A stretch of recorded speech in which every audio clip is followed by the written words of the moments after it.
Assalamualaikum warahmatullahi wabarakatuh. Halo Sobat Invest. Perkenalkan, aku Wardatul Humairah dengan NIM 21050111008 dari kelas Manajemen Investasi A dengan dosen pengampu Ibu Farahia Sartika MM. Video ini dibuat adalah untuk memenuhi tugas ujian akhir semester dari mata kuliah Manajemen Investasi. Dan di video ini kita akan belajar bersama tentang bagaimana cara untuk merancang atau menyusun portofolio investasi. Menurut Hidayat tahun 2019, portofolio merupakan sebuah kumpulan dari instrumen-instrumen investasi yang kemudian dikumpulkan untuk mencapai sebuah tujuan umum dari sasaran investasi tersebut. Sedangkan menurut Zaharias tahun 2020, portofolio ini dapat didefinisikan atau disebut sebagai suatu aktivitas di mana seseorang ini mengelompokkan aset-aset yang dimilikinya ke dalam kelompok-kelompok investasi tertentu. Oke teman-teman, di sini kita akan mulai menyusun dari komposisi untuk instrumen investasi kita. Di portofolio ini, aku menyusunnya dengan 35% dari saham, 25% dari obligasi, kemudian 20% dari reksadana, 10% dari deposito, dan 10%-nya lagi dari kripto. Ya, dan di sini beberapa saham yang aku pilih, yang pertama adalah saham dari Bank BCA, saham BBCA ini. Menurut data dari Bursa Efek Indonesia, dan juga ini telah berhasil aku pantau sekitar seminggu ke belakang, di mana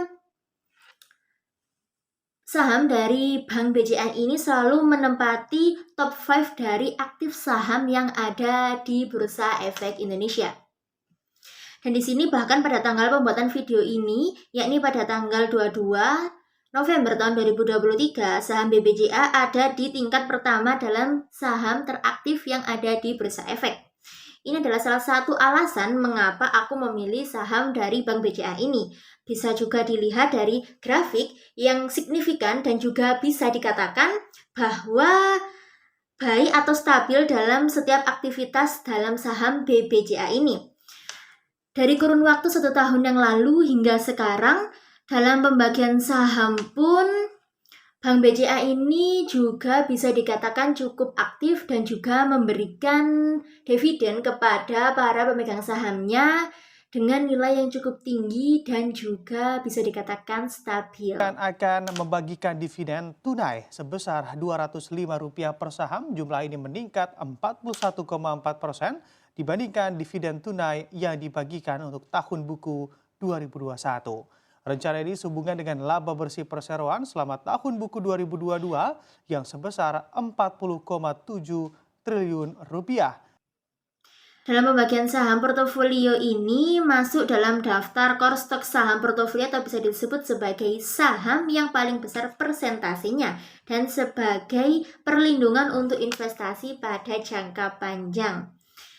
Saham dari Bank BBCA ini aku pilih sebagai salah satu instrumen investasi pelindung yang mana bisa dikatakan dapat dikatakan sebagai saham yang tahan banting.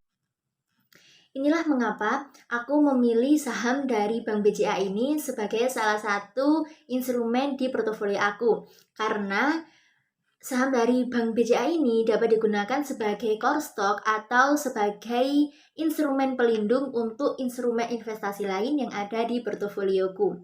Kemudian yang kedua adalah tetap saham tapi dari Bank BRI. Di mana kita semua tahu bahwa Bank BRI dan juga Bank BCA ini merupakan dua bank besar dan juga agregat yang ada di Indonesia ini. Bisa lihat bahwa grafik dari perkembangan saham di Bank BRI ini meskipun agak jatuh setelah di tahun 2022, namun akhirnya tuh dapat tetap stabil hingga sekarang, meski pernah di grafik penjualannya ini pada tahun 2022 menurun, namun tahun 2023 BRI ini sempat membagikan dividen dengan total hingga pada 34 biliun rupiah. Tentunya ini membuktikan bahwa meskipun pernah turun namun tetap tidak langsung anjlok dan tetap bisa untuk menstabilkan kembali keuangan atau saham yang ada di Bank BRI ini. Kemudian yang ketiga adalah saham dari GoTo. Untuk isi dari portofolio yang ketiga aku ini memilih dari saham GoTo. Di sini aku masih memilih instrumen dari investasi yang memiliki fundamental yang kuat atau bisa dikatakan sebagai top dari aktif saham yang ada di Bursa Efek Indonesia. Karena ini akan sangat memiliki peran atau fungsi yang menurutku cukup baik dalam sebuah portofolio. Karena biasanya yang ada di top aktif ataupun ada di beberapa saham-saham besar memang tingkat returnnya itu akan lebih terjamin. Kemudian hal ini juga akan memperkuat dari portofolio yang aku miliki. Saham GoTo ini terpantau dalam seminggu ke belakang selalu berada dalam top 7 aktif saham. Saham ini pernah IPO pada tanggal 11 April tahun 2023, namun saham ini tercatat stabil pada 17 Agustus tahun 2022. Saham GoTo ini menduduki top 5 saham dengan kapitalisasi terbesar di IHSG. Dan berdasarkan grafik sampai dengan tanggal video ini dibuat, yakni 22 November tahun 2023, grafik saham GoTo masih stabil. Kemudian, untuk instrumen investasi yang selanjutnya, aku memilih untuk instrumen investasi selanjutnya aku memilih dari obligasi. Kalau tadi saham perkiraan yang aku miliki adalah rata-rata untuk jangka panjang, yakni untuk mungkin kebutuhan menikah ataupun kebutuhan pendidikan anak dan juga kebutuhan jangka panjang lainnya. Namun obligasi ini aku pilih karena obligasi selain bisa untuk jangka panjang, ada beberapa obligasi yang bisa jangka pendek dan obligasi ini merupakan salah satu instrumen investasi yang cepat untuk dilikuidkan dan mudah untuk dilikuidkan. Hal ini penting untuk kita pertimbangkan karena di masa-masa sekarang bisa dikatakan liquid itu penting dan ada yang mengatakan juga bahwa kemudian liquid itu bisa menjadi king di perinvestasian. Dan di sini aku memilih beberapa obligasi. Yang pertama adalah dari obligasi yang diterbitkan oleh pemerintah, yakni FR0090.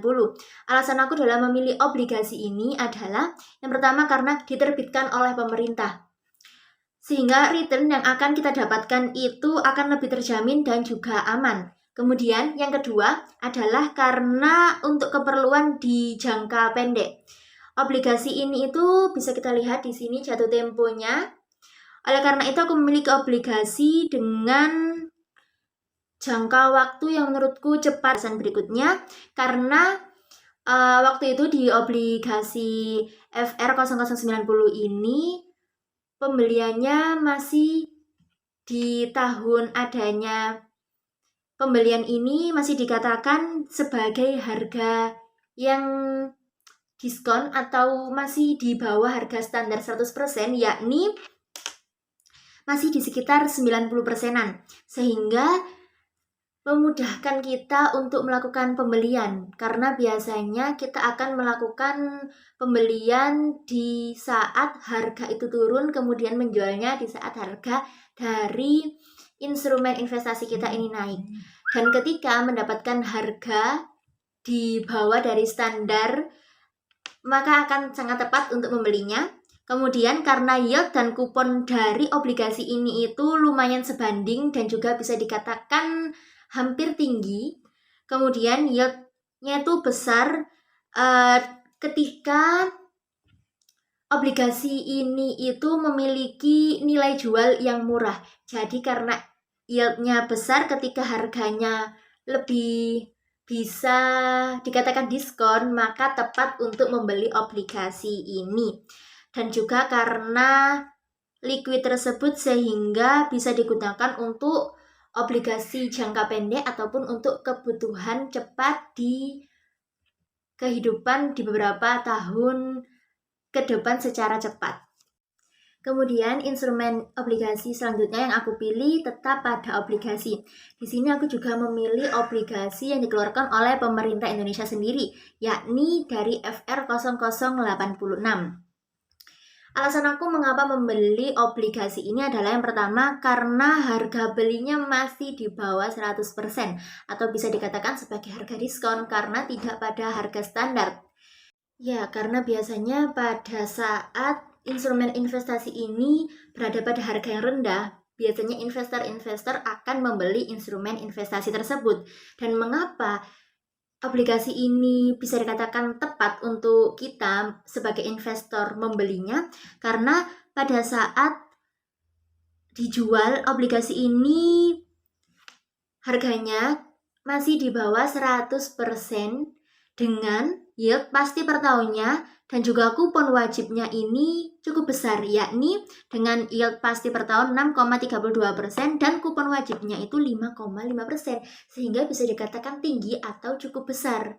Jadi ketika akan digunakan sebagai dana tabungan itu akan dikatakan cukup baik dan juga akan stabil, apalagi ketika kita menunggu sampai dengan tanggal jatuh tempo. Maka tentunya sebagai pemilik obligasi, return yang kita dapatkan tidak akan rugi karena sesuai dengan harga beli yang kita beli pada saat di awal obligasi tersebut ini dibeli.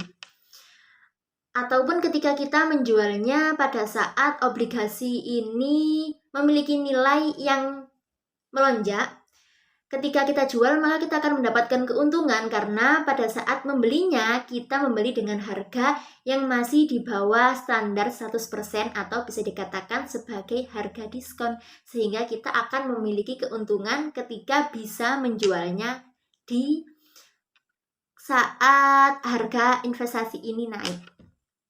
Kemudian yang selanjutnya adalah obligasi dari PBS 033, yakni obligasi syariah, namun tetap juga dikeluarkan oleh pemerintah Indonesia sendiri.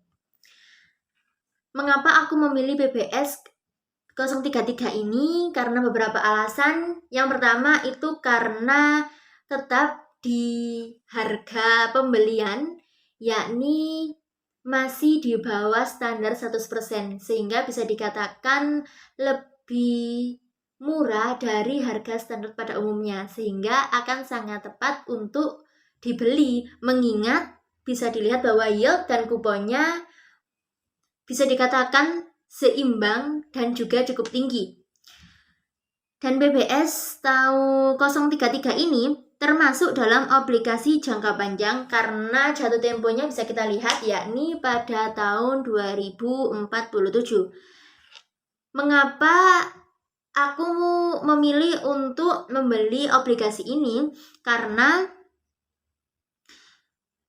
ketika return yang didapat oleh pemilik obligasi ini itu bisa dikatakan akan tetap ataupun juga bisa lebih tinggi ketika obligasi ini dijual misalnya 1-2 tahun ke depan dengan waktu jatuh tempo yang bisa dikatakan cukup lama, maka obligasi ini itu ketika bunganya tren turun, maka harga obligasi dengan durasi panjang ini naiknya akan lebih tinggi. Maka karena harga obligasi ini menaikkan bunga tren, bisa dikatakan pemilik dari obligasi ini akan mengalami return dan berpotensi memiliki return yang tetap ataupun lebih tinggi. Kemudian yang selanjutnya, aku memilih dari instrumen investasi yakni reksadana.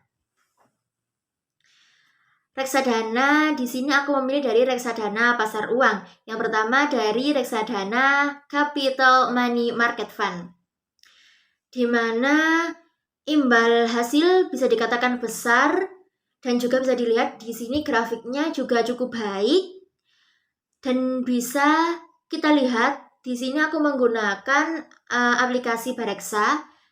Itu dari Capital Money Market Fund ini di reksadana pasar uang menduduki di top first penjualan saham reksadana ini. Informasi-informasi yang ada di Bareksa ini bisa dikatakan terpercaya dan juga update karena Bareksa ini merupakan salah satu aplikasi dalam pasar online yang juga diawasi oleh OJK. Kemudian, instrumen investasi yang aku pilih dari reksadana, selanjutnya dari reksadana syariah. Dan bisa kita lihat di sini, reksadana syariah ini grafiknya juga bisa dikatakan baik dan riwayat imbal hasilnya pun mampu untuk meningkat. Sehingga bisa dikatakan bahwa menyimpan aset kita di reksadana ini dikatakan aman karena dari grafiknya sendiri pun tidak terlalu menjorok untuk menurun, tapi tetap stabil meskipun beberapa kali sempat tidak signifikan naik, namun tetap memiliki grafik yang baik dan juga tidak terperosot. Kemudian yang selanjutnya ialah instrumen investasi deposito. Dan di sini aku memilih dari deposito BPR. Adalah deposito BPR ini yang aku pilih sebagai salah satu instrumen dari investasi di portofolio aku. Mengapa aku memilih deposito BPR ini? Karena deposito BPR ini itu memiliki bunga deposito tinggi, yaitu sekitar 6% dibandingkan dengan deposito pada bank umum yang mana itu hanya 2-3% per tahun. Dan juga deposito BPR ini cenderung aman karena dijamin oleh LPS. Kemudian instrumen investasi yang terakhir yang aku pilih di portofolio adalah dari kripto. Dan baru-baru ini mungkin banyak teman dari Sobat Invest yang juga lagi menginvestasikan asetnya di kripto ini. Memang sedang booming dan juga lagi tren di dunia investasi. Kripto ini berdasarkan website coinmarketcap.com, salah satu website yang lengkap membahas tentang kenaikan grafik dan juga info-info terbaru dari kripto. Di sini bisa dilihat bahwa di coinmarketcap.com ini di 5 top per video ini dibuat, yakni bisa kita lihat ini dia ada di top pertama di kripto yang aku pilih menjadi salah satu instrumen dari investasi di portofolio aku. Ya, Bitcoin. Bitcoin ini aku pilih karena salah satunya merupakan salah satu dari top 5 di perkoinan kripto ini dan menjadi di top pertama di kripto. Kemudian untuk nilainya bisa dilihat ini sudah hampir 1 triliun US dollar dan bisa dilihat pada grafiknya juga cukup baik, jadi aman dan juga bisa dikatakan mampu untuk kita percaya dan kita gunakan sebagai salah satu instrumen investasi bahkan untuk jangka panjang. Demikian tadi sekitar 10 dari instrumen investasi yang aku jadikan dan aku susun di portofolio investasiku. Terima kasih karena sudah belajar bersama tentang portofolio investasi ini. Wassalamualaikum warahmatullahi wabarakatuh.